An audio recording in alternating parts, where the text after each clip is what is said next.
Quoi de plus naturel pour un hôtel 5 étoiles bien caché au cœur du triangle d'or parisien que de jouer la carte couture? C'est le choix osé de la maison Champs-Élysées, une façon de se démarquer et laisser carte blanche à une autre maison, Martin Margiela. Un boutique-hôtel très parisien avec une volonté de rester dans l'esprit du petit hôtel, différent de ce qu'on voit dans toutes les destinations internationales, et une vraie volonté d'être parisien avec un décor qui reprend certains clins d'œil de la décoration parisienne originale. Un décor en succession de mises en scène originales en trompe-l'œil et dans lesquelles se fondent vraies perspectives et faux semblants. On a osé, c'est vrai, avec un choix d'un décorateur qui venait d'un univers de la couture, donc un choix assez audacieux. Sauf que Martin Margiela, lui, vous ne le verrez pas. C'est vrai que la structure d'un bâtiment de 1866 donne ces volumes de rez-de-chaussée qui sont assez inouïs. On a une grande hauteur de plafond, on a une réception et un volume d'accueil du bâtiment qui est très grand. Avec la lumière, on a l'espace et c'est vrai que c'est très agréable. Plus des miroirs qui vous renvoient à nouveau des jeux de lumière et des jeux de vision. On est sans arrêt étonné par ce qu'on voit. On est hyper contemporain, mais si vous regardez, on est de l'hyper contemporain où on fait des décors en noir et blanc qui sont du classique transformé en hyper contemporain. Les moulures dans le papier peint que vous avez dans la partie centrale du bâtiment et la reproduction de nos salons historiques du 2e étage qui ont été décalés en noir et blanc pour en faire une impression de décor.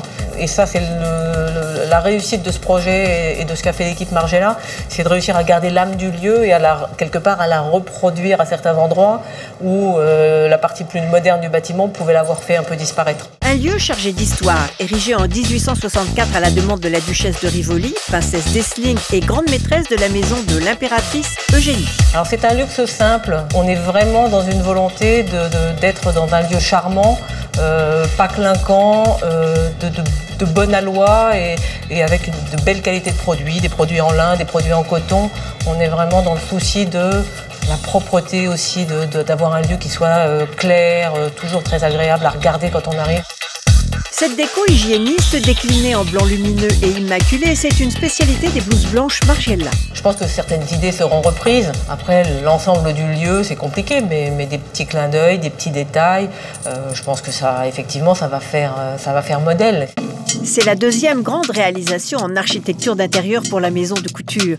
L'équipe a déjà signé la suite L'île aux oiseaux de l'hôtel Spa Les Sources de Caudalie à Bordeaux. 57 chambres avec des suites, des junior suites et des chambres de taille plus normale.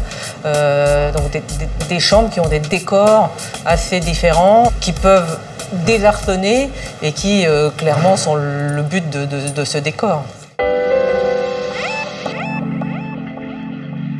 Côté cuisine, le chef Benoît Hilaire veille au grain avec cette fois encore une volonté affichée de surprendre, mais tout en faisant simple. En 2 mots, c'est l'originalité maîtrisée. Nous avons trouvé une équipe et un chef talentueux, jeune, qui a compris l'esprit de ce qu'on voulait faire. On essaye de ne pas faire chichiteux, on essaye de faire de la bonne restauration. La feuille de route, c'était française, moderne et généreuse. La botte secrète du chef, c'est avant tout une carte exclusivement constituée de produits de saison et qui change tous les 15 jours.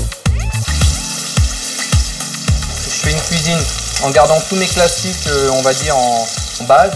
Et à côté de ça, je revisite, on va dire, je dresse différemment, je travaille le produit différemment, un autre assaisonnement, rajouter quelque chose, mais c'est vraiment la base du produit qui est vraiment classique, c'est vraiment la base. Après, on revisite, on peut faire des choses qui soient un petit peu plus, on va dire, travaillées, un peu plus techniques.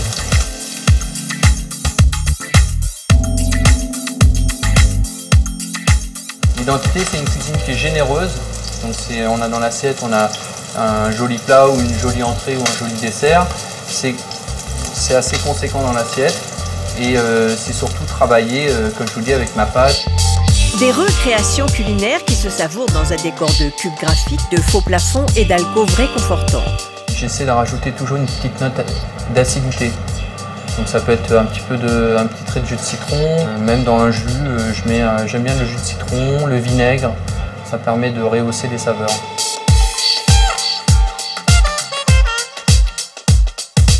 On est à côté des Champs-Élysées, on est vraiment dans un endroit qui est extrêmement central.